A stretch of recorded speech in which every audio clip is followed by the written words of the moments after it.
All right, and we are live. We are on episode number 107 of the Daytripper Photo Show. Tonight's show is on event photography, and at some point during the show, our event organizers from the Vaughan Film Festival will be on there, and they'll be helping us choose our poster of the week and other things. We've got some great shots that people submitted for our photo challenge this week. Thank you, everybody, for that. And, of course, we've got our regular cast of crazy people with us tonight. What's that? Miscreants. That's the word I was looking for. And speaking of miscreants, how you doing, Gabriel? Not too bad. Thanks for having me on again. Always. It's not quite the same without you, buddy. So, what have you been up to this week? This week has been mostly locking myself in my house and catching up on editing. I've got weddings and family photo shoots and, oh my gosh, every time I look, there seems to be more to catch up on. So, with it being minus 20 out there with the wind chill, it's been a fantastic time to stay inside and realize how drafty this new house is. So that's my newest mission, is going around finding drafts with the Expandaphone. Oh, no. Well, the main problem that we're running into now is because of the holes in the foundation. All the cold air is getting into the crawl space, so the floors are cold, and then that's just coming up. So once we get that fixed, we'll be laughing. Good, good. Well, I hope to see you laughing soon. Me too. I like laughing. It's reminding me of a movie. I forget who was in that movie. Yes. I didn't even say a person's name, and you knew what I was talking about. It's nowhere near that bad.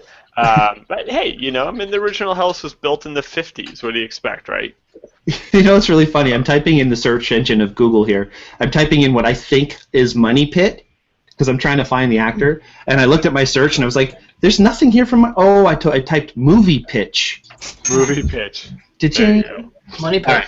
Money Pit. Tom Hanks. Ah, right, that's right. Yeah. Well, good luck with all that, and thank you for being on the show.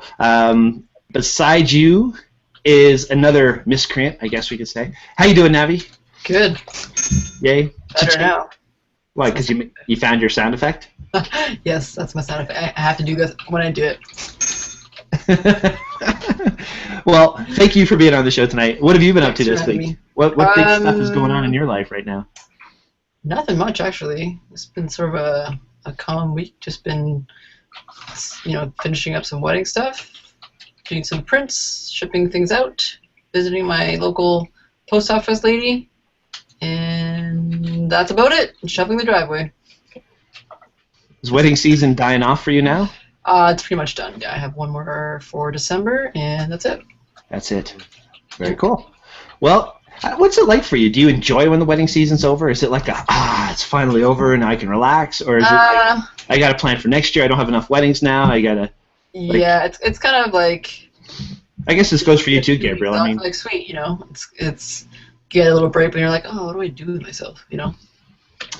But then this is the time where you start doing meetings and bookings and that kind of stuff. Not actually. Weddings are fun, but they're like hella stressful. Like, it's an incredibly stressful event, and I always leave the house to get there an hour to an hour and a half early. I always have cab money in my pocket in case my car breaks down. I always there's always 1,000 checks and balances that you have to have in place to make sure that nothing goes wrong. So when wedding season is over and you're just shooting a birthday party or family portraits or something like that, it's a lot more relaxing. It is nice, but I also really enjoy weddings, even with all the stress. Yeah, I bet. And now the cool thing, though, is I don't know if everybody knows, but you two have both agreed. Now, the final details aren't out yet, but there is information on the website about this.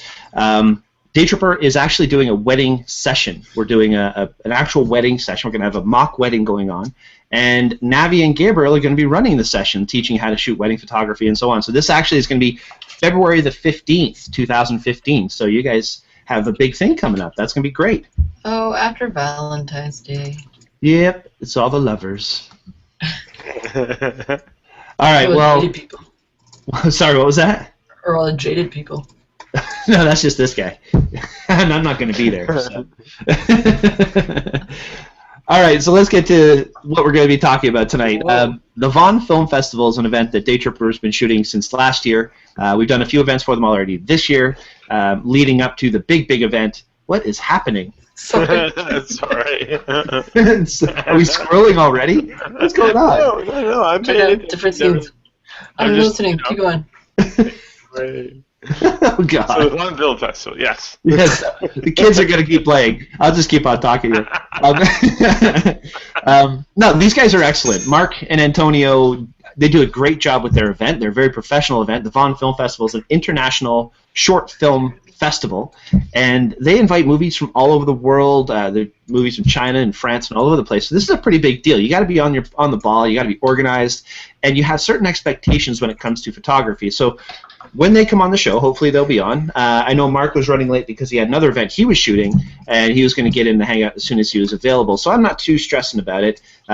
When they're available, they'll pop on in. Meanwhile, we've got a lot to talk about because we've done this before. We've shot a lot of different events for a lot of different people, and we have quite a bit of experience. But you guys have experience too. So if you're interested in getting involved in our conversation, the Q&A is on. We're waiting for questions to come through. If you have anything to add, an event that you've shot, an experience that you've come across that might help other people, go ahead and share it with us in the Q&A, and we'll roll that right into the show live as we're doing it. All right, so from the event organizer's perspective is different than from the photographer's perspective. Are you putting glasses on when you already own glasses? What are you talking about? I've been wearing these all day. I'm so confused. Okay. You know, that Devin, he's a bad influence. I'm going to have a word with him. I can hear him in the background giving you direction. Giggling away. Mischievous giggling. Yeah, it's all good. So we've been the official photographer for the film festival for a bit, and we've shot other things too. We've shot things like the Run, Walk, and Roll event. I've done things for Ray over at... oh, there's Mark. Mark's calling me. But the show started, so... Sorry, Mark. Can't talk to you right now. You're going to have to come in the show. I feel horrible. I just hung up on my guest. That's awful. Unless he's calling for instructions on how to join. Yeah, Yes. maybe he is. Okay, so, Gabriel, why don't you take over? Because Okay. you know where we're at, and just tell the world... Just tell the world, Gabe. Just tell the world. I'm going to tell the world. Okay, so, did he already do the like and subscribe and stuff like Nope. that? No, okay, so first of all, if you like the show, which of course you do, because, well, Navi, make sure you... Mostly because of this. Yeah. That's it. It's all the bling. If you like the show, make sure if you're watching on YouTube, hit like and subscribe so that when we do a new show, it'll automatically show up in your YouTube subscription box. And make sure that you share us with 3 of your friends or something terrible will happen to you before sunrise. Chain letters. Gotta love them. Love those. Okay, so... Google Plus. Yes. What about Google Plus? Well, you can join Yeah, the Daytripper Photo. I'm totally caught up. Join the Daytripper Photo community on Google Plus. I think we have a community on Facebook as well. And a quick shout out to LensPen, our sponsors for this show. LensPen, they are the makers of such fantastic products as lens pens. Good for... As you search for it. Yeah, I know. I just put like 17 in that box back there, but I don't want to get up and go grab them. But they're one of those things that you use so often when you have one. You use so often that when people ask you what's your vital piece of gear, you just almost forget to mention it because it's just that sort of staple go-to thing. It's like asking a race driver what his most vital piece of gear is and forgetting to mention the car. It's just one of those things that's always there, always handy, always helping you out. But you usually have sort of 3 or 4 on you, and you just kind of overlook them. So lens pens are fantastic. We thank them for their support, and go buy 15 or 20. So the Q&A, I don't have the Q&A open right now, but now I do. So I don't see any questions as of yet. So how come photography is so important for events? So Navi, with your photography, you shoot. I know you shoot weddings and stuff like that. Do you shoot like birthday parties or family Christmas parties or anything like that? I've done some. I don't really advertise it as something that I offer, but I've when people inquire, I have done engagement parties, done a couple birthdays, some corporate events and that kind of stuff. So yeah, I've done a couple. I'm not. I feel like I guess technically wedding photography is sort of like event photography, right? Yeah. If you're Exactly. So yeah, it's pretty similar, but yeah, I would assume I wouldn't assume, but I would say that a corporate function is a little less stressful, a little more easy breezy, Yeah, But and I find you do it a lot. So I mean, you do a lot of events, right?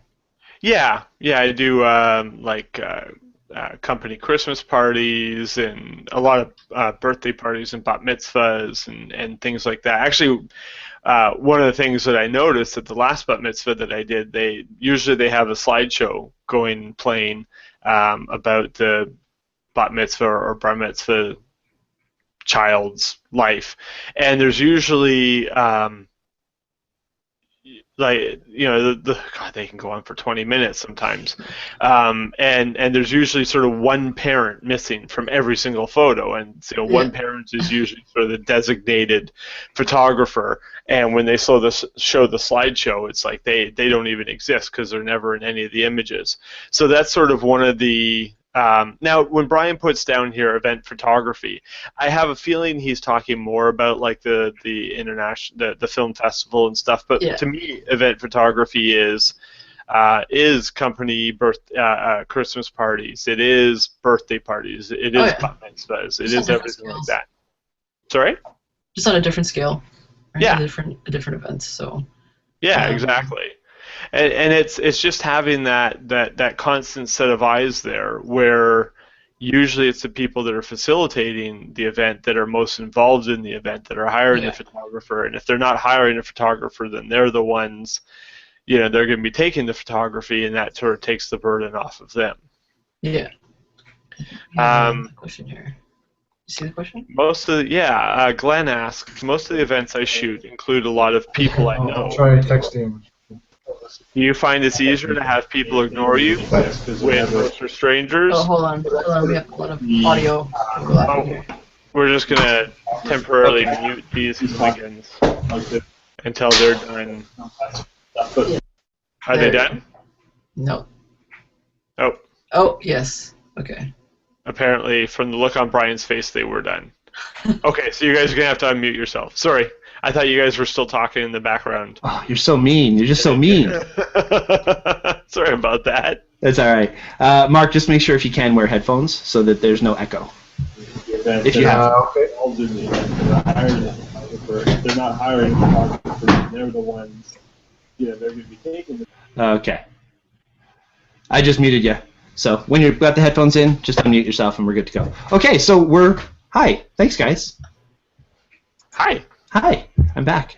Should we finish answering this question, or yes? Go right ahead. Yes. Okay. Nope. Continue on. So, most of the events I shoot include a lot of people I know. Do you find it's easier to have people ignore you when most are strangers, or you're clearly working, like at a wedding? Do you have any advice on being inconspicuous when many attendees know you?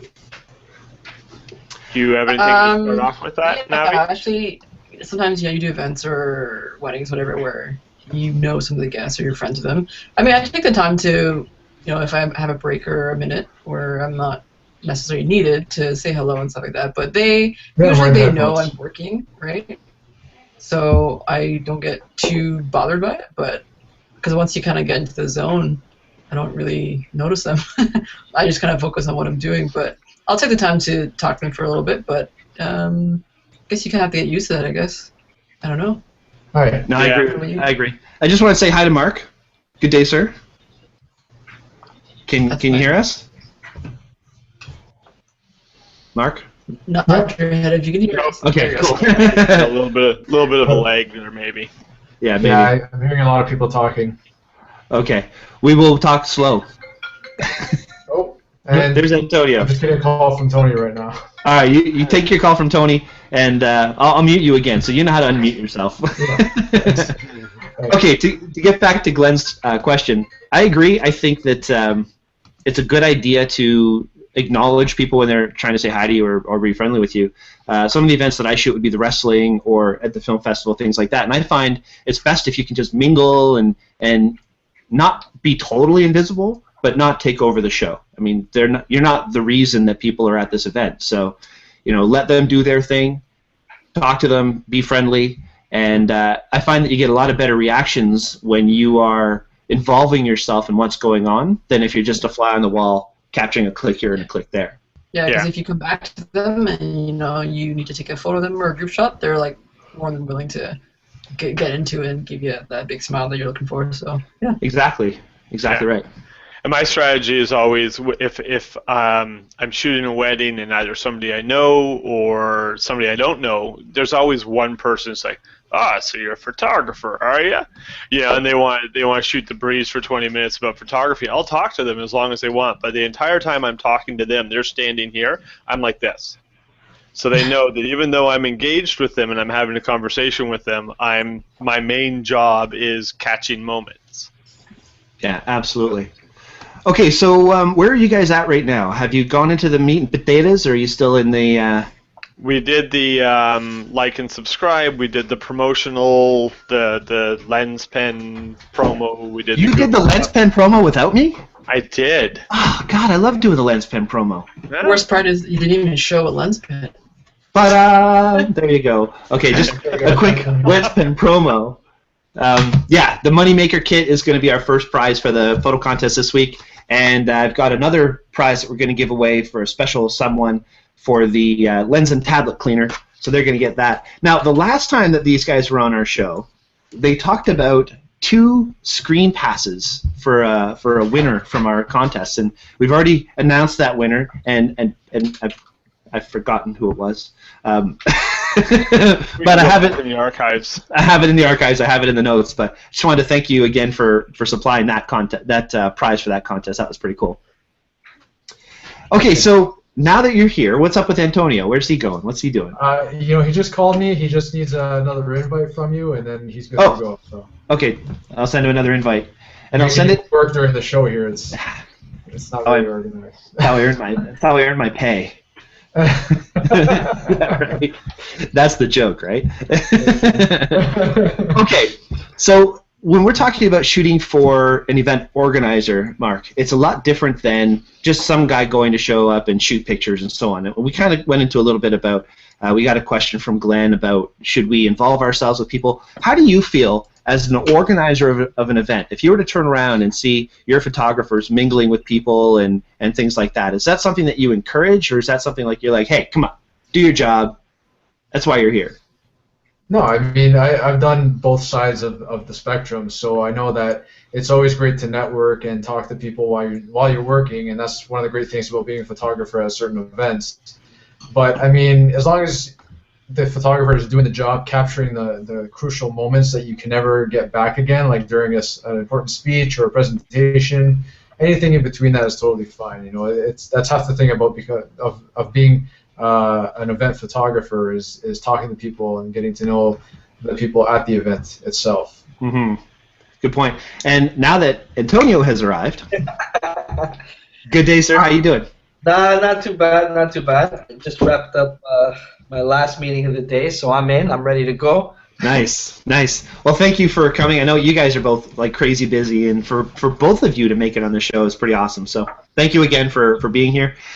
We've already done our little pre-discussion and pre-explanation of what it is that we're talking about today, so I won't harp too much on that. But as I spoke to you earlier, essentially, we want to hear from an event organizer what's important. Not just, we've done shows on how to shoot events and how to shoot indoors and all these different things, but we've never really had the perspective of the actual organizer to be there to say, no. We don't want you to wear jeans. We want you to wear this. You know what I mean? Like, this is going to be helpful for us as Daytripper Photo as well, because we shoot for you guys, so obviously we'll show up more prepared at the next shoots, but also for all of our viewers who are watching this. So, cool stuff. One of the questions I have, though, is like, why is photography such an important thing for events like the Vaughan Film Festival or anything like that? Antonio, any thoughts on that? Capturing it. I mean, there's been a number of events before the Vaughan Film Festival, which has transitioned into the festival that we haven't had any documentation of.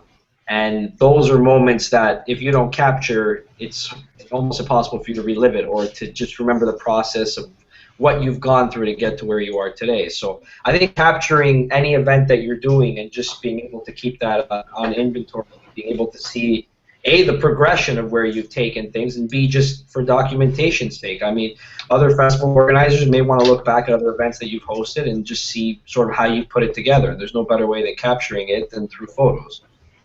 Definitely. Good point. And what do you do with the photos? If you go, like for the Vaughan Film Festival right now, there's a photo gallery on our website, so vaughanfilmfestival.com. There is a multimedia section. When you hit that tab, there's an opportunity to look at the photo gallery, and that documents from our first Vaughan Film Festival, and it's broken down into screening dates, specific seminars that we've had, and then the award show. So again, you can also see the progression of where the festival has gone to in the last 3 years. Well, I can't wait for it this year. I know that shooting it last year, the events before, like the actual Cineplex, Colossus, and so on, that was fun. And for me, that was an exhilarating experience because I'd never shot at a film festival before. And when I met you guys and how easygoing you were and so on, it gave me a lot of confidence to step up and do a good job. But you guys know that we've had several people show up and shoot events with us. Some folks with more experience than others, and a big comment that I get is, "Oh, I'm not good enough. I don't want to show up at this event and mess it up for them. I'm not good enough. I don't know if I should do it or not." Do you guys have any thoughts on that? Like, Mark, what do you think when somebody says to you, "No, I can't shoot this event for you because I don't know what I'm doing"? It's actually funny how often we hear something like that. I mean, I think a lot of artists are afraid to show their talent or try new things and really jump in there and I guess live their passion. So that's one of the scary things about any sort of profession in the art industry. Like whether you're a filmmaker and you want to show your film for the first time, it's really nerve-wracking for people to watch your vision come to life, and then even as a photographer to show. It's your perspective of an event, right? So you want to make sure you're doing the right job and you're doing it properly. And I just think a lot of artists are scared to show their perspective on things. So the best thing you can do is to jump in there and do it. I mean, experience makes us better at everything. Yeah, I agree with that 100%. Actually, we talk about that quite a bit. How experience. Without experience, you're just never going to be good at anything. So jump in. Yeah. And this is why an opportunity like this is such a good thing, and why we've opened it up to our Daytripper community members, is because this is an opportunity for you to show up and make interesting photos and get a lot of good hands-on experience. But because there's several photographers there, if you get a photo that's not perfect, then there's a good chance that somebody else there is taking a photo that is appropriate for the need. So. Yeah. It's good to get involved in an event where there's several photographers helping at the same time, and then when you get more comfortable, then you can start doing these things solo and going out and getting jobs on your own and so on and so forth. Gabriel, have you ever seen another group that does something like that, like what the Daytripper Photo thing is doing, where they just open it up and say, "Hey, who wants to shoot these kinds of events?" Not that I can think of off the top of my head. It's a unique opportunity to be able to get some sort of in-field experience, and I think that's, without going into a sales pitch, that's sort of the cool thing that we offer. Instead of telling you how to shoot a waterfall, we'll take you to one. And so for people that want to get into, birthday parties and stuff like that, being able to go down and practice on an actual live event, and even if you get frustrated because your first 15 pictures aren't coming out, by the time you're an hour into it, you've pretty much got your settings dialed in and you're taking some pictures that you're happy with. Yeah, good point. Now, what are event organizers looking for? What photos do you need? Like when you get our photos at the end of an event, we hand you our memory card and you're looking through them, you're like, okay, crap. Oh, this is what we need. What are those crucial events that you were talking about, Mark? Well, I think it's, like, just off the top of my head is the speeches. from like the dignitaries or the special guests and the special presentations, like I mentioned before. But it's also capturing the event from a unique perspective to make it look a certain way. I know, like early on, I found myself in the back of the room taking the shots because we didn't have someone that was able to capture it the way we wanted it to. So now that we have you guys helping us out, I mean, it's been you give us exactly what we need in terms of what we want to capture. So again, it comes down to perspective, and I think you guys understand the perspective that we're looking for.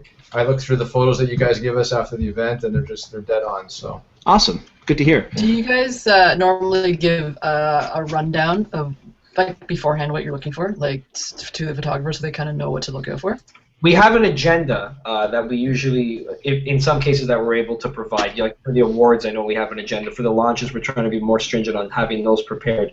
Another thing that's important to us is to sort of step outside of that box and what's happening, just to make sure that the shooters are always in 2 different locations. Like we've had before, again, working with Daytripper Photo, we've had multiple shooters come out to shoot our events, and they're both shooting it from the same angle. And then you're going through all your inventory of images, and then when you put on your gallery, it's, again, like Mark mentioned, it's only one perspective. Mm-hmm. So a lot of our events, it's all focused on one area. There's not really much happening outside of that one area, depending on what the performance is. So as long as your cameras are pointed to that main stage, and you get a couple, a bit of reaction shots, I mean, as long as the 2 cameras are not positioned in the same spot, we're happy. We're excited to see what the photographers are able to bring. And you brought up an interesting point, Brian. You said bringing in different photographers for these events. Sometimes there may be a hesitation as to if they're comfortable enough to do it.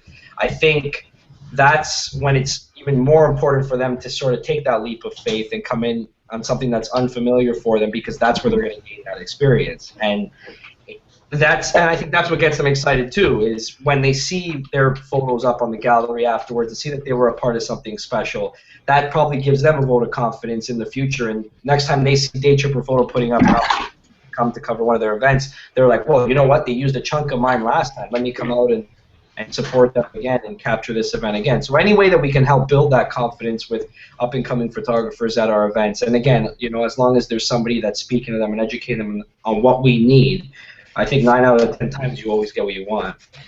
Awesome. Good answer. Thank you. Now, we have in the past shown up with ridiculous amounts of gear. And it always has to come back to the gear, you know, because we're all gearheads in this industry. When I showed up to the first event with you guys at Colossus, I brought my home base. I had all my flashes. I had all these lenses I had borrowed. I had 2 cameras. I had my computer, backup hard drive, extra memory cards. I mean, the list goes on and on and on and on. The last one I showed up for, I brought 2 lenses, 1 camera, and a small little bag that I can just hide somewhere nice and discreetly, and just the essentials. I think doing these things over and over again, you start to realize what you may or may not use, and you can whittle down the kit. Now, when it comes to things like flash and diffusers and stuff like that, how do you guys feel about people showing up and using their flashes in these environments? Is this a negative, or is this just something that it's a necessary kind of thing you have to have? I think it depends on what it is. I mean, I think that's something it's sort of common sense when, especially with the screenings, you're not going to be shooting while the screenings are taking place, right? So, and your photographers have never done that. So that's the great thing, is that you use the flash when it's not interrupting any of the performances at the end of the day. And for the award show, everyone's snapping with their iPhones on their flash anyways, and we can't. I mean, until we get to a point where we're calling our shows an unplugged award show where no one's allowed to bring their cell phones in, which won't happen, because you want that social media aspect of things. You're always going to get people using their flash on their iPhones. So because you can't limit that, but there's obviously a certain respect when there's screenings playing, as long as it's outside of the screenings, I mean, whatever is required. If it's necessary to use your flash, then to the best of the photographer's knowledge, I think that they should make that decision accordingly. Excellent. I know that the last one that I shot, the environment we were in was all glass and like marble walls and all very reflective materials. I apologize, guys. I apologize for the glow from my flash in every, like the pedestal and in the wall behind you guys when you're making the funny face photo. I mean, I've got to find a better way because there was so much reflection. I saw the definite outline of my face and my flash and everything in the pedestal photos when they were giving their announcements. So look at your angles, people. Stay away from these points where you're getting bad reflections. Well, Brian, we thought we'd give you a challenge too, but you still got it. Thank you. I appreciate it. Okay, now one of the things that I've noticed in the past at shooting some events is you're sometimes going to get these. We call them the Uncle Bob. You know, Uncle Bob shows up and he's got his camera and he's zipping in there, getting the photo ahead of you, and you just kind of have to be patient and let the photo happen. How do you guys feel about this? Like when you have photographers there doing a job and you see another person there with his own camera, gathering up guests and taking pictures with them. Is this something that you've asked more people to come, or is this? I mean, it happens. It's not just your event. It happens everywhere I go. If there's an event to shoot, there's Uncle Bob there with his camera. How do you guys approach this kind of a thing? I have a response for it. I don't know what yours is. Okay, go ahead. Here's the thing. You don't know what someone's social media strength is. So for you to tell them to not take that shot and all of a sudden there's a million people that could possibly see that image that they're taking, limits yourself, and you got to really be aware of that when at events. At the end of the day, we need specific shots that our main photographers are shooting. And you'll notice at our events, we'll always say, okay, Brian's going to take this shot, and then the 4 media outlets that have showed up, you guys can come in and shoot afterwards. But we make it's an essential part for us to get you to take that first shot, or one of your photographers, or whoever we brought on for that event. And then afterwards, we can take our media shots, and we can take our social media shots.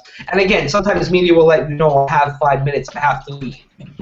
So we'll have to make that exception, take that shot with the media first, and then we'll transition into ours. But we always make it a point to always get at least, and you're adamant of doing it, you're always in the spot that we need you to be. You're always there when we're ready to set up our shots. And that's another tip for photographers. If someone's brought you on board for the event, especially if there's two photographers for that, one photographer should try to stay as close as they can to what's happening, especially after the event. Like you notice, most of the pictures that you're taking take place directly after the event when everyone wants to take a picture in front of that media wall, whether it's sponsors, whether it's, we had CBC anchor Suhana Marchand post our last launch. So whoever it is, there's notable people that always are that you need to bring in photos. And as long as one of your main photographers is positioned there to get those, then I think that you've done your job, right? Good point. Absolutely. And you're absolutely right. I mean, for especially what you guys do, it's all about media. It's all about getting the word out and having people recognize. You have to have as many people who are influential there to document the moment and get the word out. So that's going to happen, right? So I think it's good to handle these things properly. Let the people take their shot, move on, make sure you get your shot, and as Antonio says, make sure you're at the right spot so that when the time is right for you to step in and get that photo, that you are there. And you guys are absolutely right. You're extremely gracious organizers in that, when there's a shot to be had, I always hear, Brian, and right there, get the shot. It's great. It's perfect. I feel like we got to put something over your camera that says Brian. Yeah. When we yell Brian, the other people in the picture don't know who Brian is. It's probably true. Which one's Brian? Which camera? That one over there. That huge camera right over there. Look at that one. Well, actually, it's funny you say that. I have a friend who has been making these things that go around the front of a lens, and so they just like this sewn, crocheted thing. Sorry, kids, right? You have this big, huge, fuzzy thing on the front of your lens. The kid looks at it and smiles and whatever. So I'm actually going to have her make up Daytripper Photo ones. If you're going to be shooting a music event or whatever, you get like Mick Jagger lips on the front of it. Or if it's Daytripper Photo, have like a Daytripper Photo logo on the front, or something like that. Might make you stand out a little bit more. And you know what? It also serves a purpose too. Go ahead, Gabriel. Sorry. So I was just going to say I've got a 2-in-1 solution for you, Brian. For your flash reflection, flash bender. Bounce the flash behind you, and then it'll spread out and come back a little bit softer, and then just write a huge Brian on the front there. So it's your name tag and your diffuser. I'll talk to Rogue. I'll have some custom ones built. Gabriel's always got the solution. He's the man. He is the man. All right, so now it does take a certain personality, I think, to get into this kind of a situation and do well at it. And I admittedly don't always consider myself to be the guy with that personality. I'm a little more shy, and I usually stick in the background. But would you agree that you have to be able to step up and say, hey, I need your photo. You come on over here. You're important. Let's get a photo. You have to have that kind of a bolder personality to make these things happen, right? Oh, so many sounds going on. Navy, what's going on over there? What's happening, Navy? What are you doing? Phone's vibrating. Sorry, my phone was vibrating. Well, Navy, you've got one of these personalities too. I mean, shooting weddings. You and I Gabriel? do? Yeah, you do. Oh man. I mean, you do a lot of wedding photography with Sheldon. Let's use Sheldon as an example. Sheldon's been on our show before. Like up here. Sheldon's energy and his personality is up here. I'm usually back here going, hey guys, I'm over here. Could be. And Sheldon's right in their face. So he's like, we'll shoot a bat mitzvah, and at the end I'm sort of, I'm got the 7200 and I'm getting the long candid shots and stuff, and he's up fist bumping the dancers like, hey guys, how's it going? And by the time he's done the night, he's hugging everybody, and it's crazy. Yeah, he's got a great personality. You gotta be, a little outgoing, I think, because you're interacting with a lot of different people, and if you don't give off that energy, how can you expect people to kind of give it back to you if you're asking to take their photo or to be excited about whatever the heck they're doing? So you have to be kind of up and at them. Mm-hmm. Well, I'm going to throw out a couple quick tips for people when it comes to shooting events. So before I get into asking you guys what's actually going on with the film festival right now, which will be a wrap for that part of the discussion, here's some tips for everybody about to get into shooting events. First of all, take a lot of pre-event shots. Now, there's a couple reasons for this. First of all, you'll get the event when it's empty, which is kind of cool. Sometimes you want those setup photos or the detail shots. Like, for example, Frozen. Food in there, and if it's all messy, it would look a lot different than a nice, clean, flowing photo. So getting shots beforehand are important, but also it's important for getting your exposure and your focus and all your settings down before you really need something important shot. So first step, take pre-event photos. Second would be don't overshoot, but don't undershoot either. What I mean by that is, like, for example, when I give you guys the images at the end of the day, if I gave you 1,000 photos to go through from a 2-hour day, I don't think you're going to be too happy. So my recommendation is average about 100 shots an hour or less, if you can. Delete some pre-shots before you give the photos up. If you're in a situation like what we are, where essentially I just take the memory card out of the camera and say, here you go, here's the photos, guys, and they take care of it. I'm blessed that these guys are both editors, so I don't have to worry about that. But there's a lot of events where you have to edit them yourselves, and then you're on the ball for editing every single photo and supplying it to your person. So time is money, guys. The least amount of photos you can get while still capturing everything you need, the better. How do you guys think about that tip? I'm seeing heads nodding and eyebrows furrowed.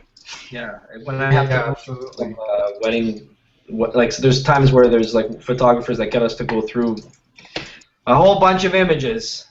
We transition out of wedding photography now, but seeing like 7,000 images sometimes from one photographer, and then you have 2 shooters, so I'm looking at like 14,000 images that I'm going through. Oh my God!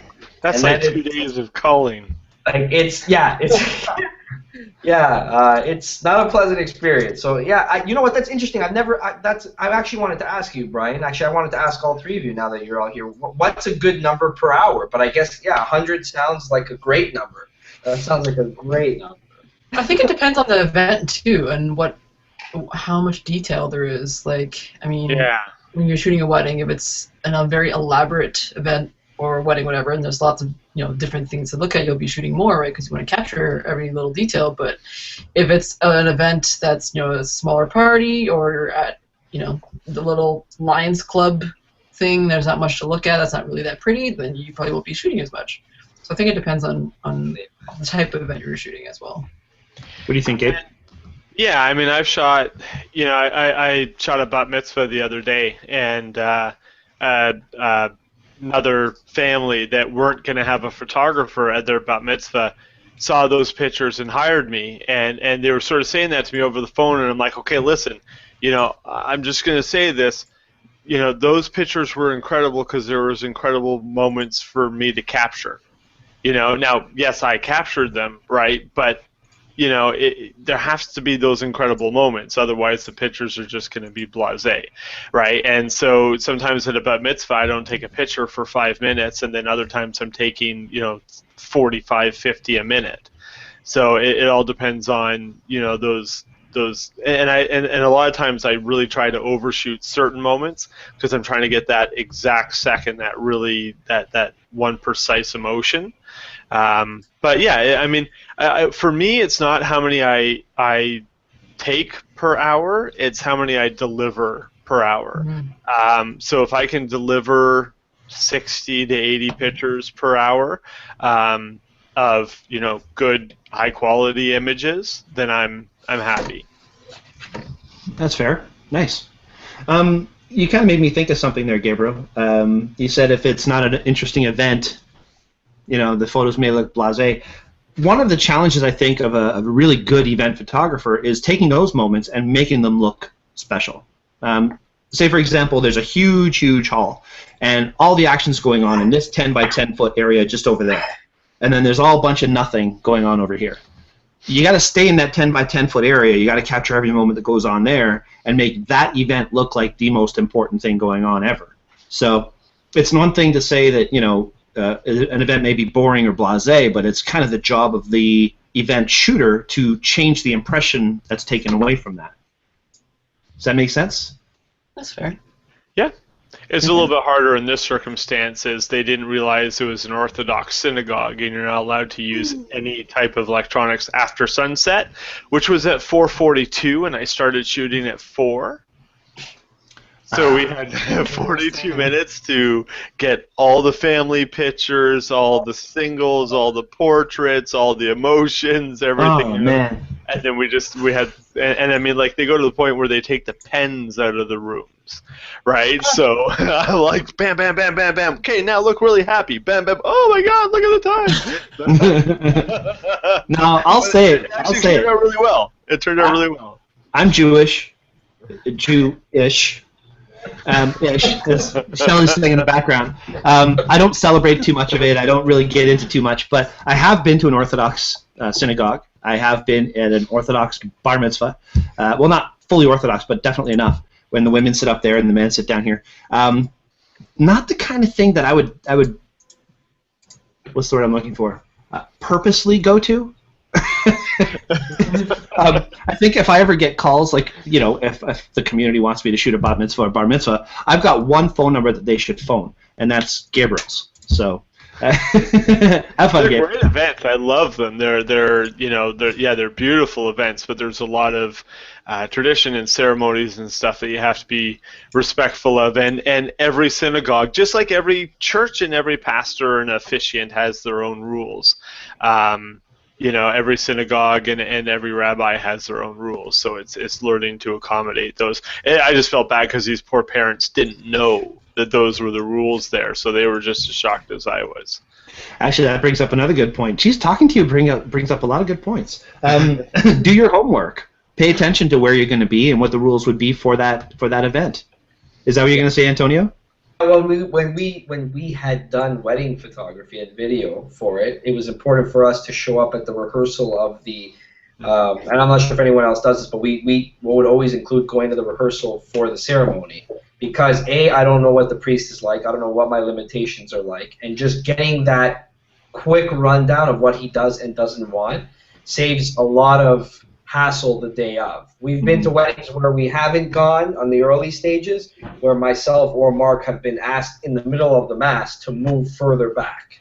And you never want that to be the case, right? So, I mean, just doing your homework, and that's almost with any event. Like, if you can somehow, without really going too much out of your way, I mean, if it's an hour drive to your location, that's one thing. But if you're able to get to the location at some point beforehand and just see what it was like, or what it's like, even if it's an hour before you start shooting, it just gives you a chance to see what your environment's going to be like and who you're working with. Obviously, a wedding's one thing because you don't necessarily know the priest who you're working with. If you've already worked with him, that's what it saves you hassle having to go during the rehearsal. But if you don't, then it just makes sense for you to take that initiative, and I think it speaks volumes with the bride and groom, who are your clients, to see you at the rehearsal, asking the right questions, knowing what your limitations are, and avoiding any hassle the day of. Mm-hmm. No, good point for sure. Blake made a question or posted a question here. He says, at a smaller function like a wedding, like a small wedding, how do you shoot the dancing or the crowd? Do you do anything to make them appear larger? Larger party equals more fun. Navi, what do you think of that? I think, well, it depends on, like, I've done a couple weddings where it's, I'm there only until a certain time and there's really not a ton of people on the dance floor. So trying to get closer shots, to fill the frame so you don't see the big open empty spaces.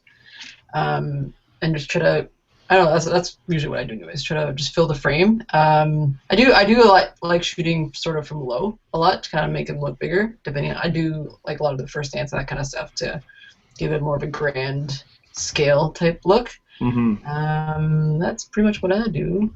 Gabe, any thoughts on that? If I am having to leave soon and the party isn't kicking up, sometimes I'll go and I'll ask whatever the song of the day is, but usually if you go up and ask the DJ to throw on Gangnam Style, the dance floor just fills up like that, even if it's just for half the song, and then you get everybody going with the hands up and stuff like that, and I get in there with the 10-20, and usually I'm on the dance floor like right in not in people's faces but right in the action, and I got the 10-20 on the 7D, and I'm just rapid firing, and I get a lot of really, really good dance pictures that way, and I find it's better to wide angle, get in close, and with the flash, and that can make, so with the flash, if you shoot with a lower ISO, then the background isn't as bright, so people fill in with their imagination. Oh my gosh, there's 800 people dancing back there, when really there's just Aunt Edna and her new just going to the punch bowl. So Aunt Edna is awesome. She spiked the punch. She would too. I know Aunt Edna. All right. Well, thank you, Blake, for the question, and thanks, guys, for answering that. Guys, Mark, Antonio, anything to add to that question? Mark? No, I was just going to say as well, just to keep the tighter frame. That's what I used to do when I shot weddings. So yeah. Actually, we're going to talk a little bit about the tighter frame when we do our photo review as well. There was a photo that followed that rule beautifully and is going to do quite well in our photo contest today. So we'll get to that in a minute. I'm going to get back to my tips. There's two more tips I want to give about shooting things. One would be quick. So, for example, you guys have your guest speakers at the front of the room. They're giving their announcement. All these photographers are jumping to the center to try and take a picture. Get in, get your shot, and move along. Remember, as a photographer for an event, people aren't there to see you. You're not the focal point of this event. You are just there to capture it and move along and let the event happen. So be quick, get into position, get your photo, make sure you have it, chimp your photo, review your shot, make sure you've got the photo the way you like it, but always remember to get out of the way for the next person to get their photos or for spectators to see what's going on as well. Great point. Sorry, go ahead. Great point. Oh, thank you very much. And last but not least, my tip would be, now this is for events unlike shooting for the film festival. You guys take care of this yourselves, but edit hard and deliver quickly. So this is more what Gabriel and Navi have to deal with, and of course you guys when you're shooting professionally. Edit hard and deliver quickly. In other words, get the job done. Get it over. Finish your edits. Get them back to the client as quickly as you possibly can, and try and do as good a job as you possibly can. Okay, what else is happening here? Gabriel, you have a point to make? Oh. I think that's the big I was answering a question. Go ahead. Sorry, what were you going to say, Antonio? I was going to say, I think that's a big difference between someone getting more work and someone getting less work and asking the question afterwards, well, I don't know why I'm not busy. Your turnaround time is essential. Like you said, like I can't quite remember exactly how you said. You said edit hard and deliver quickly. Deliver quickly. Mm-hmm. I mean, if you're able to turn something around in half the time that your competitor is, then guess what? I mean, I'm going to use you in the future. Like, at the end of the day, obviously your edits need to, showcase what you're trying to bring out in the image. But I mean, it's getting to a point where you're seeing a lot of photographers are really great at their editing, and that's almost not the comparable factor. The factor now is becoming how quick can this photographer get it back to me? Mm-hmm. If they have 30 weddings this summer, are they able to get these photos back to me within a reasonable amount of time, or am I getting it back to them in a year or so? Like, we've had friends of ours that haven't gotten their wedding pictures back, and it was over, I think it was like a year and a half where we had our web designer tell us that, where they got their wedding photos back. Wow. I just couldn't believe it. I don't know how these people maintain their business if they're turning it around, taking that long to turn around. But yeah, Brian, that is getting the work back to them, getting the edits done, and the work back is essential. And I'm sure that Gabriel and Navi would agree with me on that. It's just turning it around as quick as you possibly can. Mm-hmm. I do, with mine, I do a teaser or a sneak peek where no matter what time the wedding's done, by the time they wake up in the morning and check their email, I've got 5 to 10 fully edited photos depicting certain highlights from the night before, waiting for them in their inbox. So when they wake up and they change their Facebook status to married, it's not Uncle Bob's pictures that they're putting up there was taken with his BlackBerry. It's my pictures that link back to my website. That's great. That's and they great. love that. Wow, Great. that's facts. Yeah, that's how he rolls. That's why I hang with the best. You know what I'm saying? Gabriel doesn't sleep. Did you? No. I'm usually like waking up. I'm like, oh, okay, I should just edit. That's pretty much the story of all of our lives, isn't it? Yeah. Yeah, if it's not that, it's falling asleep playing Skyrim and waking up at 6 a.m. But I've never done that before. Oh, no. I poked myself in my eye with my Wacom tablet a few times. Oh, there should be a warning label on those things. Yeah, Do not fall asleep. Oh, gee. All right, so there's my tips, and there's our brief discussion. Now, if everybody has any questions, if you have any experiences you want to share with us about your experiences shooting events, or questions that you have for future events you want to shoot, now's the time, guys. Get the Q&A running. Ask your questions. Even if you just want to say, hey, I'm watching the show, go ahead and type it in there. It's always great to get some feedback. I would like to ask you, Mark, what's going on with the film festival right now? I mean, the main event is until April 28th, I believe? May 28th. May. Yeah. So April is that's our media launch. Oh, right, that's right. Yeah. I have it in my calendar. I'm just not looking at it right now. So what's going on right now with it? Like, what are you guys wrapped up to your knees working on right now?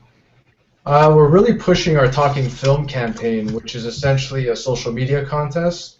So if you see the VFF logo, which I wish Brian's got it. So that's our contest. You got to take your most creative photo with the logo, and you can win 2 VIP passes to the festival. So that's what we're really pushing right now, on top of submissions being open, and we're just accepting submissions right now. Okay, well, I want to find out some more about this, but before I say anything, I have to apologize. I've had several opportunities to get my, and at the last event, you remember, I had all these things, remember? Yeah. Every time somebody needed one, oh, here, have a bubble. You know, I had a bunch. I had every intention of making sure Navi and Gabriel each had a couple of these things, and I failed. I'm sorry. I totally failed. We put it close enough to their screen, Mark. You're right beside Navi.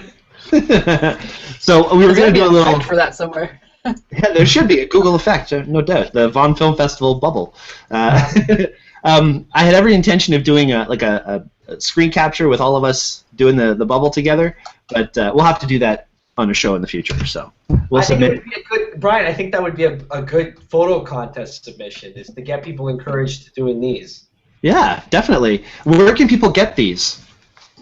VaughanFilmFestival.com. There's an opportunity to download it, print it, and I mean, you don't really necessarily need to cut it out, but you can. It just makes it a lot more appealing. Yeah, you can go on the website, get it, show up at one of our events. Like Mark had mentioned, and yourself, April 28th is our next media launch at City Hall. It's not at City Hall, we just had it there, at Promenade Shopping Center. Mm-hmm. We're going to be announcing, that's when we announce the winners for the giant reel competition that we provide to all the high schools in the city of Vaughan. We challenge them to all build a giant reel. So imagine going up on the red carpet to the Oscars and seeing those giant Oscar statues. Well, we get the high schools to compete to build the giant reels. The golden reel is is essentially our award that we give out at the VFF Awards. So we encourage the high schools to do so, and then the winning high school in the city of Vaughan wins $2,000 towards their art department. There's quite a few opportunities to take advantage of the high school initiatives that we have. And again, you can get more information on VaughanFilmFestival.com. But like Mark had mentioned, this campaign couldn't be any easier. We just challenge everyone to be as creative as possible. Take a picture with the bubble. Hashtag Talking Film, tag at Vaughan Film Festival, win yourself VIP to VFF. It gives you a one-night stay at our hospitality sponsor, Aloft Vaughan Mills. Provides you tickets to the awards. So if you're going to go out to the awards, enjoy yourself, have a couple of drinks, why not take a cab, go back to the hotel, enjoy your night, not have to pay a penny for anything, come to all the screening seminars, the whole thing's included. And we've also added a new addition to the campaign where if you are the winner of the Talking Film campaign, you become the ambassador for VFF 2016. So we either use that image or we'll bring you into the studio to take a professional photo, but you will be the face of VFF 2016. So we're excited about that initiative as well. Awesome. I didn't even know about that part of it. That's really cool. All right, so anything else to add about the festival? Anything else you want to let everybody know? There's the art opportunity, so any photographers that want to submit artwork as part of the exhibit that we have in the lobby of the awards. Before you, essentially the way it runs down, you roll through the red carpet. After you roll through the red carpet, you come into the main lobby. The lobby has all different art pieces, whether it's photography, sculptures, any form of art. And if you do get accepted, if your artwork does get accepted, then you do receive a free ticket to the VFF Awards, which is a $125 value. So again, we're trying to encourage artists to be a part of what we're doing and to provide a platform for them to showcase their work. And there's a good chance you'll sell your work there because there's art enthusiasts that constantly come to the VFF Awards looking for a new piece to put up somewhere in their house. So a lot of people have sold their work. So I encourage all photographers, I encourage Gabriel and Navi to submit to the festival and some of your best work and get the rest of the international film community and art community to see what, photographers are capable of in and around the city. Very cool. All this information, can they find it on the website? Yeah, all on the website. There's a submission form on there. It breaks down all the details of how you can submit, fill it out, submit with, there's essentially a CD with your images and your specs and all that. And if you do get accepted, then we do provide you with a free awards ticket, which is again what's the web address? Just so www.vaughanfilmfestival.com. And everyone is eligible. We're not limiting it to any age. The only thing is for the awards, you need to be 16 plus to attend. Cool. And that's the story. Awesome. It's a great story. Well, thank you so much, guys, for being on and for telling us all about the film festival and helping us understand how to be better event photographers. So it's good to hear Daytrippers holding up our end of the bargain, and we will continue to do so as best as we can. But before we go, we have our photo challenges to review.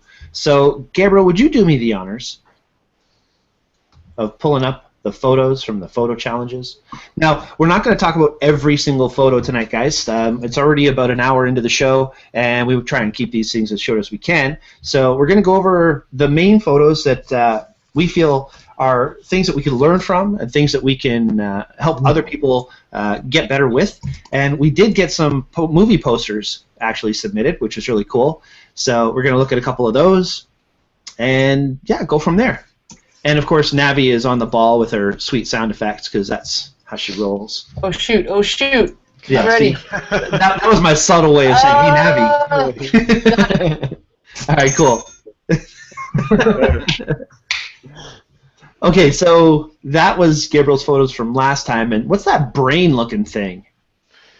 So this one here was one. Oh, so one of our categories was. Oh no, that's right. There was food and what the WTF is that? Okay, so let's actually clarify. Sorry to butt in, Gabe. Let's clarify. There's 2 photo challenges, and then what the beep is that? That's just our ongoing. That's our ongoing thing. So what the beep is that? Hashtag what the beep is that? For anything you take a picture of that you think you're going to stump us with. Now, we had one of those photos this week, which is really cool. This wasn't what the beep. This was a different thing, though. This was for the food challenge, and the other challenge was make a movie poster. So, food challenge, photo 1, Fred. Fred actually submitted 3 images, which is really great. This one here, celery root. Have you guys ever seen a celery root before? I don't know, but I think he's eligible for all the contests, in my opinion. That could be a movie poster as well. That's so true. It looks like a bald tribble. Who? What? A tribble? You know the tribbles in Star Trek? The little things, the little fluff balls they kept on reproducing? I do not know. Yeah, no. Mark, you know what a tribble, Mark? No, I like Star Wars. I know Blake is going to say something. Both of them. Yeah, right. I'm waiting for Blake to chime in with his whole Star Wars, Star Trek Yeah. thing. Okay. All right, let's move out of here. Jar Jar Binks. I'll keep my tribbles. All right, so let's move past this shot. Thanks, Fred, for that. All right, and Fred, you can see he submitted the bread as well, and he submitted another one. No, Should it's we okay. go to the bread first? Okay. No, we don't need to show it. It's just some really tasty looking bread. That is not bread. It's a loaf of but this is not bread. No, this Robert submitted this. Actually, Robert came. What's that, Antonio? I said that's some interesting bread. Robert's got a Kids are calling it skilled, now. a skilled baker in the family. He came into the store. We were talking about this. I thought it was actually a statue taken on the seat of a like a car seat. It looked like a car seat to me. Oh, okay. Turns out it was a placemat. Right. I think the lighting is interesting. Nice contrast, good shadow. It's an interesting shot. And it's nice that he got in nice and close. Now, this was for the category, what the beep is that? I think it's fairly obvious, Robert, that it's a statue of a guy and a girl. Or is it bread? It's actually a stapler. But with the inventive lighting, and the lighting's really nice on that because it's partially transparent, so it lights up. Yeah. Some really nice areas. It'd be neat to see a statue like that lit from below, kind of using it like fiber optics so the light travels through it. But I'm scrolling a little bit. All right, let's move. Sorry, go ahead. This is a placemat? Has this been confirmed? Is this a placemat? Yes. I don't understand how that's a placemat. Like On the bottom, on the ground. Oh, underneath it, and it's a statue laying on top of the placemat. It's very creative placemat folding. With the little swans, Yeah, it's origami from a placemat. Yeah. All right, let's move along. All right. I got some bread. Nice. Lovely, tasty. Yeah, I'm one of the few people that likes, the Christmas cake. I love Christmas cake. I love Christmas cake, and this looks like the beginnings of Christmas cake. Yeah, I'm so hungry right now that I've seen that, Gabriel. Every now and then I just can go back and put that up just to torture you. All right, that's fine. It looks like banana bread to me. But I'm just saying. But it's got the little sparkles in there, the different colored, like the greens and the reds and stuff. All I know is I want to eat it. So, Fred, next time you come by the store, if you don't bring a slice, we'll have words, okay? Strong, strong words. Strong words about bread. Okay, now, Byron, got to tell you, Navi loves your lasagna. It's looking a little bit green and yellow to me. But I'd eat it. yeah, I think I'd still eat it. I'd definitely still eat it. I like lasagna. Zucchini, maybe? It's like an action shot. A lot of times when people are doing food photography, they try and make everything like perfect and pristine and perfectly drizzled with garnish and stuff. And there's just like, I was gonna do a really cool action shot, but it tasted so good. I just had, really cool photo, but I just had to get it in my belly and decided to take a picture halfway through. Yeah, that could be it. But nonetheless, thank you for submitting. Thank you everybody for submitting. We had a fairly decent number of photos for this week's challenges, so that's pretty cool. Michelle says she thinks that the other photo was his second submission of the image. There was a cropped version that showed up first, so she thinks it was to show what it was. So I'm thinking you're talking about the statues. Oh, maybe they weren't posted. Maybe here. Well, when we're done, we'll go back and look for them. Yeah, it's okay. So, what's next there, Gabriel? Speaking of Michelle. Oh, yeah, that was her that commented. Yeah. Some tasty cookies. Yeah. It's funny, our theme was food, and we got a lot of cookies. Did Michelle make these cookies? I have a question. Did Michelle make these cookies? Michelle, if you're watching, did you make these cookies? Because I want to make one. They look delicious. Yeah. And she says that the big thing that she got away from this was that she only ate 2, so that's a good thing. Nice. No, that's nice. The lighting's a little bit harsh, so you get that hard rim shadow there. I would probably diffuse it a little bit, but it's nicely laid out, nicely shot. Mm-hmm. That's a good point. Now, overall, the lighting's fairly even across the whole top, but you can really see that harsher shadow. So, diffusing it how? Can you elaborate on that a little bit? If you're using an overhead light, then maybe just get a bed sheet, like a thin white bed Baffle sheet of some kind. Yeah, or even if you can just put some wax paper around the overhead light or something. But if it's a flash that you're using, then you can just pick up those little flash diffusers, or again wax paper or something like that. Just something to spread the light out a little bit, make it a little bit softer. Good tip. And Michelle says that they were good, but they were store-bought. So sorry they weren't homemade. Speaking of homemade cookies, actually, I believe on Friday, Sweet Shelley's cookie ovens are going to be churning out some tasty treats. So, Navi, we're going to have you over sometime shortly to have you to eat some cookies. I'll do it. And take pictures of them and share them with the world. In which order, though? Column A, column B. There'll be lots of cookies. So. Navi, let me know when you're going by, because I like Alright. All right, so now we're getting to one of our movie posters. Mm-hmm. And Don is one of the most creative guys I've ever met and come across in our community here.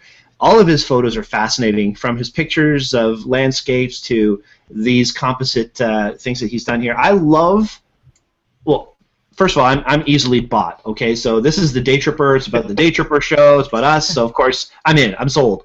And secondly, the detail he puts in the front of the buildings, all the highlights are actually a skull in the front and the back of the building. The texture he's put over it, the tree, the moodiness, the whole vibe of this is absolutely amazing. Yeah. Love it. And then, of course... Is that a photo from the zombie walk? Just trying to... I don't know what it's from, but it's very Amityville to me. That's great. The picture of, like, the face, that looks really creepy. Probably, yeah. It could very well be. Actually, it probably is, because he was at the zombie walk. I didn't even think of that. That's a really good point. You're the heroine, or is she? That's interesting. Or am I? She is the heroine, or she does it. What is it? Sorry, I had to go there. She's about to rescue you. She stabs you in the back. Gabriel, don't give away the ending. I'm just wondering if there's the thing where you pull off the mask and it's like, it was Navi the whole time, and I would have gotten away with it if it wasn't for you pesky children. Oh, photographers. Had to all that in.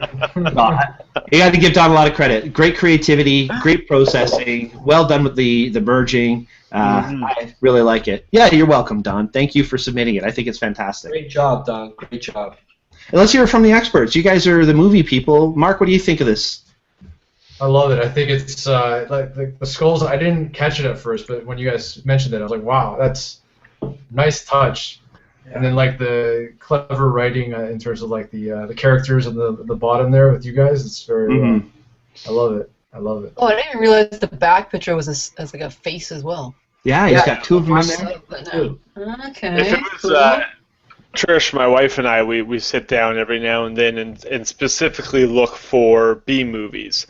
So that's how we ran across Sharknado and stuff. And so if we were on a B movie night and we came across this on our Netflix feed, we would totally check out this movie. Hey, I don't star in B movies.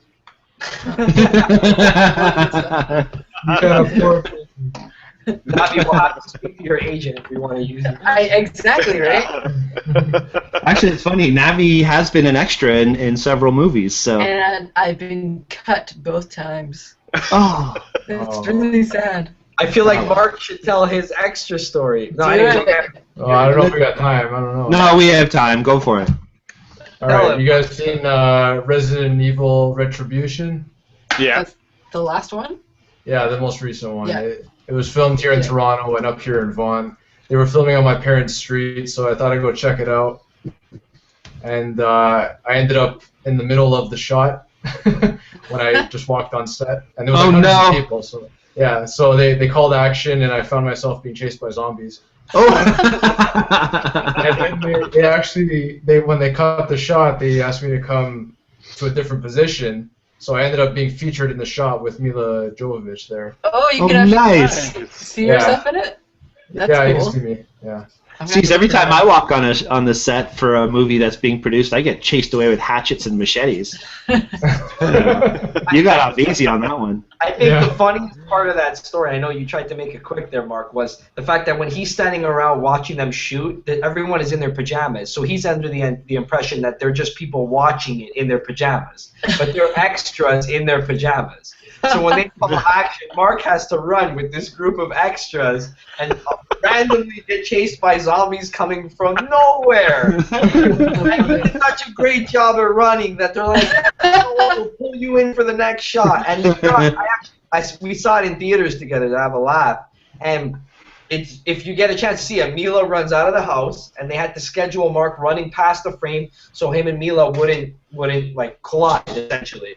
So it was really, really, you know what, man? When it comes to running, Mark, I guess you. Mark will be in the new issue of The Running Man, featuring Mark. That's awesome.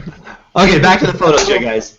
Yeah. So there's Paul's photo. What the beep is that? So Paul submitted a photo for What the Beep, and nobody figured it out. This is one of those photos. There was a guess that was very close, but it wasn't on. That I'm going with cookie dough. I thought it was cookie dough. I thought it was like old chewed gum from like a 1920s underneath a desk at school or something. But, Is it a bone of some sort? okay, what do you guys think? Have a good look at it. Time's up. Okay, it's. I say bone. I say bone of some sort. That's what I guessed. Yeah. All right. Well, it turns out it's an old lead bullet that was used. What was it in the Civil War? When people were having surgery or something like that. He says, For those who really want to know what it is, it's a lead bullet from the Civil War used in a field hospital to keep soldiers from screaming during surgery. The dents are actually teeth marks where the soldiers bit down on the pain from the pain. Thus the term "bite the bullet." Ooh. So A, gross. B, very cool. And C, they really didn't know what they were doing back then because, I mean, they're giving people something poisonous to help them prevent them from screaming. So, you know, whatever. We're going to give you some stitches, so bite down on this toxic material. And You'll lose your teeth, but it's okay. But Very you keep cool. your arm. Yes, you keep your arm, but you lose your teeth. It's a trade. It's like that skit I saw. I can't remember where the doctor comes in and says, "I'm sorry, ma'am." This is like in the 50s. You have lung fever. I don't know what it is, but here, have another cigarette. Yeah, right. All right, let's move along. So, okay, Rhonda's photo. We do want to talk about Rhonda's photo for a minute because there's some points that we were making in our pre-chat that I think Rhonda would really like to hear. First of all, interesting shot, composed well. The lighting is very nice. But Navi, you had a point to make on this. Well, this is sort of a random thing, but that red pepper there, to me, looks like a tongue. It's weird, I know. That's just me though, but. And there's apparently only. It looks like a cow's tongue. She's so a cow's tongue. And Navi, apparently there's only one way to eat a tongue. Huh? Didn't you say with a special sauce you have to eat a tongue? I don't remember saying that. Okay, maybe I was making things up. Some sort of special red sauce to eat tongue.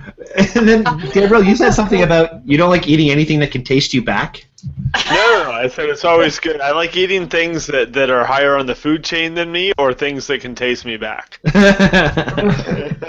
Yummy. Okay, which has nothing to do with what we're saying about the photo. But, Okay, no, my comment was, to me the lighting is just, I think it's just a little dark. Like it's a little flat.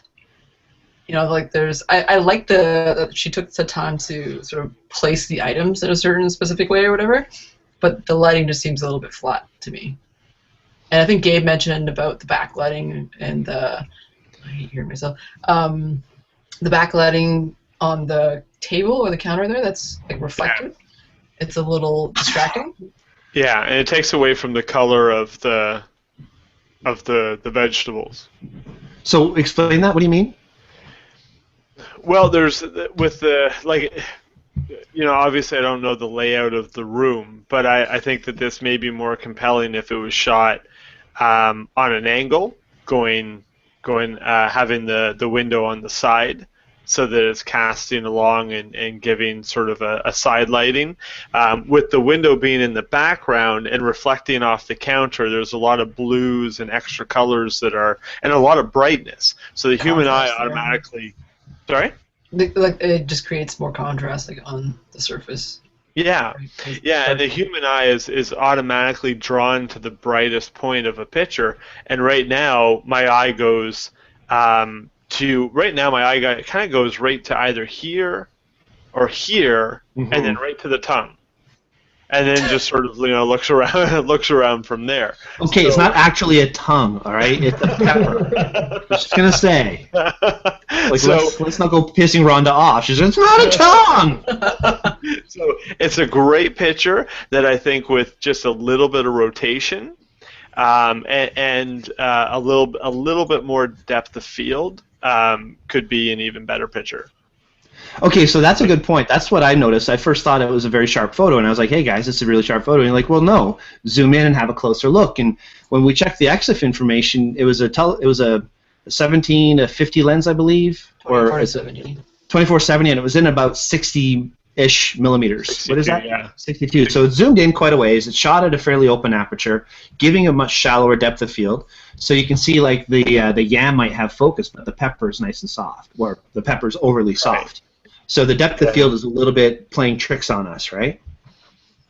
Yeah, so it's sort of like it's sharp, but you're kind of thinking like there's something like, what am I supposed to look at, kind of thing. So would you suggest at the yam, and that's sort of it. Yeah. So would you suggest to help Rhonda with this kind of a photo to try shooting at a wider angle and a slightly deeper depth of field, but pull the background further away from the subject? Because obviously we're trying to make the background softer. Yeah, I mean, because there's so much stuff there, I'm assuming you want the focus to be on all of the little items there, right? Like you want to kind of highlight all of it, so you probably want to stop down a little bit.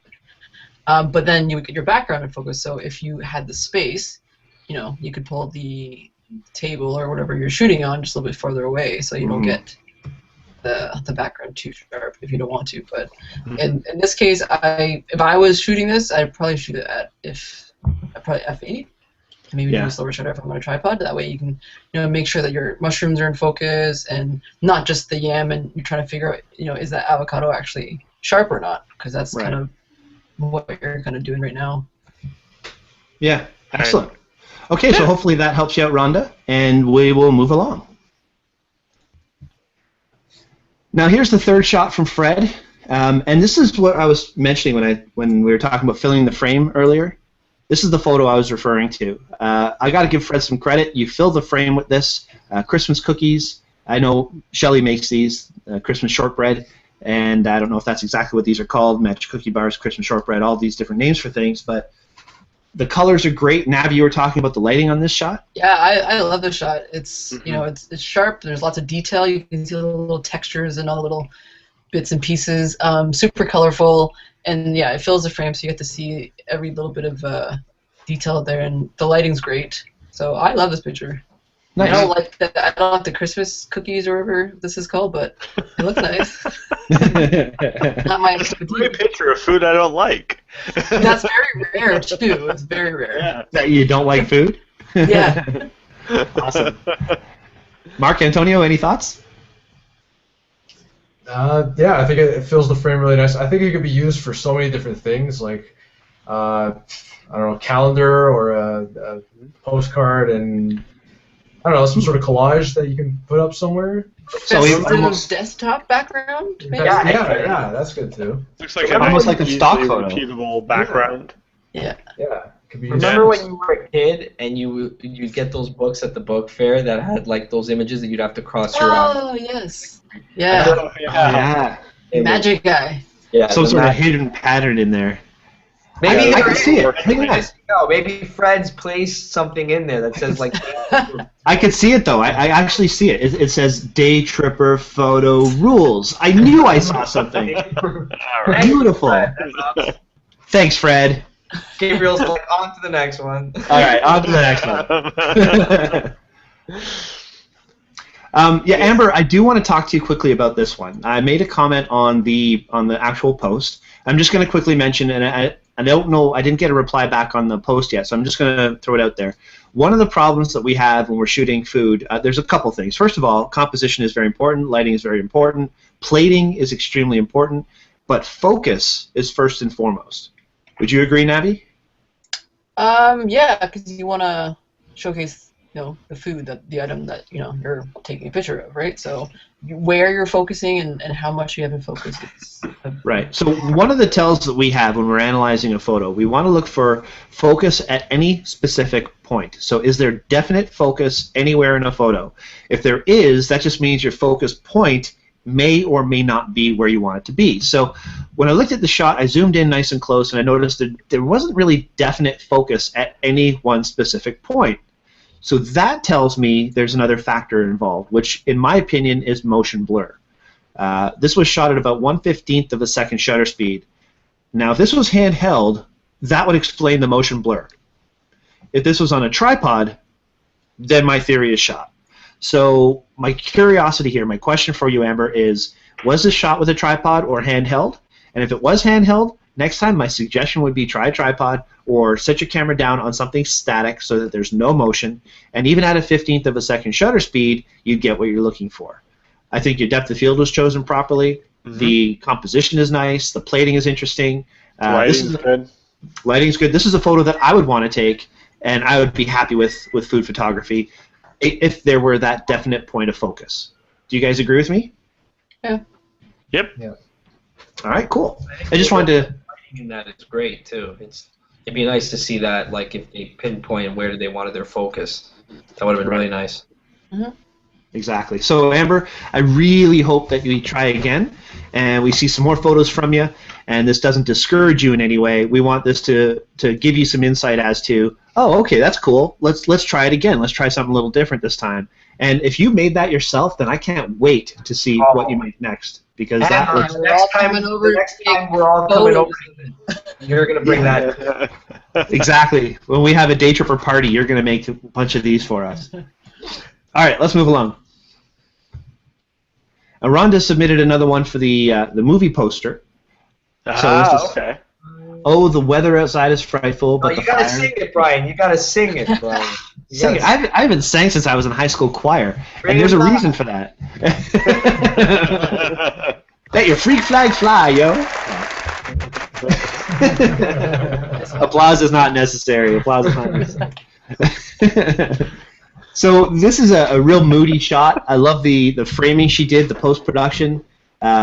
It's an interesting texture to it, and I'm thinking this was just taken. We've had some snow. 'Tis the season up here, so I'm thinking this is a Christmas card.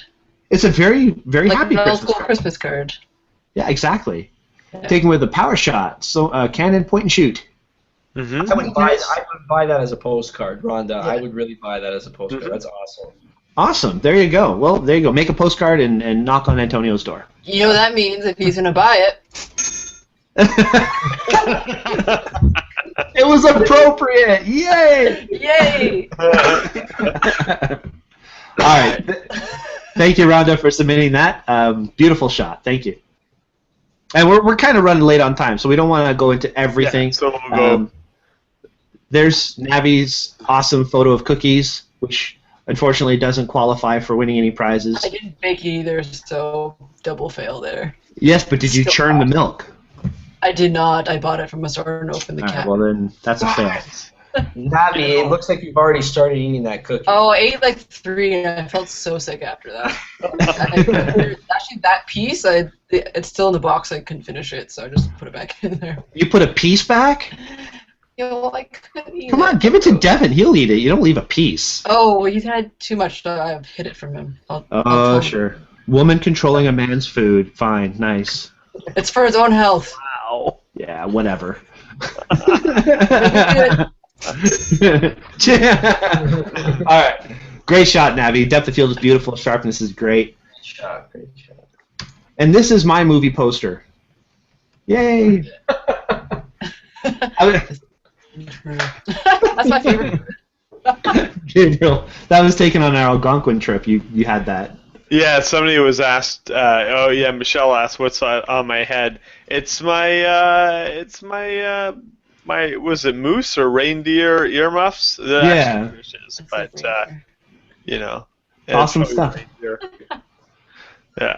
I didn't see Michelle make that It's comment. like the sequel to the other movie. To Brian, the you're other just movie. throwing money out there, eh? Chucking Some of that 50s. here. I shot that at one of the wrestling shoots, and I don't know. Blake and I were inspired, and we were just like, "What the heck? Let's try something different." So I started trying to chuck some money, and we were taking a bunch of shots, and this one just turned out that the 50 was stopped right there in the corner. So they're all 5s and 10s in my hand, so it's really, it looks impressive. And of course, Ninja Navi over there. So the That's a theory. great shot. That's awesome. The story behind this photo is Strange Brew Part 2. So Gabriel is Bob McKenzie. I'm Doug McKenzie, and introducing Navi Nhum as Pam. Bam! Pam. That was pronounced. So after their narrow escape from the brewery, our heroes Bob and Doug rescue an employee named Pam, as she was kicking the crap out of crazy hockey players. Watch these 3 Canadians as they live the Canadian dream, traveling the country, making photos as hilarity ensues. Eh? Actually, I had a big A written right there next to one of the Yeah. bubbles. I was going to leave that in there, but I took it out. This film is not yet rated and will most likely not ever be. Any likeness to your own life is coincidental but probable. So anyway, that's my thing. Okay, we actually have a question for you, Navi. A question from Michelle. She'd like to know, Navi, have you ever tried shooting steamy beverages like hot coffee or hot chocolate? I have not yet. I keep meaning to do a coffee or tea setup, just never had a chance. But I was looking up some tips on how to photograph steam, and usually it's fake, or because if you're trying to actually do it from the thing, you have a very small window. But some people have suggested using a handheld steamer. Mm.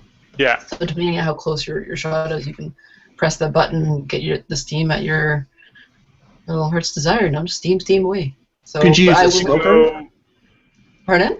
One of those smokers that you use for getting rid of bees? They have like a little fire inside, and you go. I guess, but that seems a lot more work than just a regular clothing steamer, no? Yeah, probably smell too. Probably don't want to do that. Make But it yeah, drown. I'm gonna try out doing I think a coffee shot maybe in the next week or so, and I'll post it on the community. See Nice. how good I can make it look anyway. And if you do really well, maybe you can do a short behind-the-scenes video. I'm going to do a little behind-the-scenes video on the macro shots I just did Oh, cool. with the beer bubbles and the other one. So Cool. might be fun. If you go to Canadian Tire right now, and this is around the same time last year that we bought ours, the smoke machines that they have going for $600 before Halloween are on sale for like $22. What? And yeah, I mean they're redonky cheap. And we picked up Donkey cheap. redonky. It's in your word. We picked up a smoke machine and like two full canisters of smoke mixture for I think it was like $25 for everything. So party That's, at Gabriel's apparently. Yeah, boy. All right, it's good so- for creating steam for coffees and stuff. Cool. All right, so there's the last 2 photos of the challenge. Robert and Lori posted some pictures. Robert's excellent shot of the garlic, nice, good focus, good lighting, very clean, filling the frame. Good job, Robert. Nice one. D90 with the 105 macro. Tough to get good depth of field with that macro. Oh, Yeah. Antonio's gone. I think his camera froze. Oh, That's all right. I'll re-invite him. And the last shot there from Lori. I got a question about this one. My question was the coloring. Now, Lori's very, very good at depth of white balance and so on. So my question is, was this intentional to have that monotone kind of orangey feel, or was that just something that the white balance was set for? And did you shoot it under like a A heat like a lamp or something. warmer light. Yeah. Yeah, like a lot of times fluorescent lights. Is it fluorescence? Yeah, fluorescence will show up. No, fluorescence would be greenish. It would be tungsten. Right. Okay. And then you counter that with bluish. Yeah. Right. Very interesting. Yeah. Crunchy carrots. Okay, cool. Well, that's all the photos for the challenge. And if Navi has the sound effects ready Yeah, for I'm ready. our big reveal of our top photos of the week, because this is the important fun part. Yeah, boys. Okay, so for the winner of the food challenge, we have a new winner this week. Somebody who hasn't won yet, and I'm so excited for it. The winner is, if we can get that sound effect to go properly on time. Fred Eid has won first place for his food, for the picture of the cookies, and it's so tasty. So Fred, congratulations, buddy. You have won yourself the Lens Pen Moneymaker Kit. There you go. The Moneymaker Kit comprises of some really cool stuff, Fred. You're going to use this a lot. You got 4 separate lens pens inside of a nice lens pen microfiber cloth, which is machine washable. This is my Vanna White impression here, folks. Great stuff. The lens pens are great tools for keeping your lenses clean, your eyeglasses, whatever you have that's glass that you want to keep clean. This kit right here will help you with that. And they call it a Moneymaker Kit because you just made money not having to buy it. What was that? I already did the sales pitch. Move on. Okay, but I'm excited for Fred. I'm very happy. Seriously, like, guys, come on. How long have we wanted Fred to win one of these challenges? So, mazel tov, Fred. Good job. All right. Now, for the winner of the challenging challenge, which was the movie poster, you are going to win yourself one of these guys here, the lens pen and lens and tablet cleaner. That goes to Don H. for his movie poster of the Daytripper. Awesome stuff. So if you guys can see me at Henry's, you will get your prizes in a very timely manner. I'm back at the store tomorrow. You can see me there. And we have some challenges to give for this coming week. Now, don't forget the hashtag #WhatTheBeep that challenge is still ongoing. That was pretty awesome. And, of course, Paul, you win the contest for this week's What the Beep is that challenge. No prize for you, just, awesome job. And you stumped everybody, so that was really, really, really good.